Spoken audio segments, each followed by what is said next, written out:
L'armée égyptienne a réussi à évacuer la place Tahrir dans le centre du Caire sur laquelle les manifestants protestaient depuis 3 semaines maintenant. Les forces jointes de l'armée et de la police ont enlevé les tentes des manifestants et rouvert la zone à la circulation. Le ramadan est venu sur la place Tahrir, mais cette fois sans Moubarak. Ce slogan avec les décorations du ramadan a été vu par toute personne qui s'est rendue sur la place Tahrir aujourd'hui à l'occasion du premier jour du mois sacré.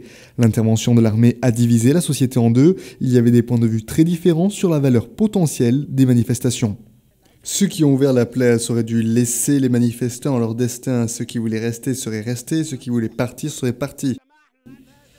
Mes chers, nous devrions avoir peur de perdre notre pays. Le lieutenant-général Sami Hannan a confirmé que le tribunal militaire n'est pas pour les civils, comme certains l'affirment, mais bien pour limiter le vandalisme qui s'est propagé comme résultat de l'instabilité du pays. Lors d'une réunion avec un certain nombre d'actuels égyptiens, Hannan a également appelé à l'arrêt des protestations des sit-ins et ne pas bloquer les routes et perturber la production dans le pays afin d'éviter de nouvelles tensions économiques et sociales. Nous demandons que les forces armées du Conseil militaire reviennent à leurs casernes et rien de plus. Ils dirigent la période de transition dans le pays malgré leur inadéquation politique. Comme la sécurité est une garantie fondamentale de la continuation de l'activité économique, les exigences pour restructurer les services de sécurité de l'Égypte ne s'arrêtent pas, alors que l'enquête continue sur la mise à feu et la destruction de nombreux documents après le renversement d'Hosni Moubarak.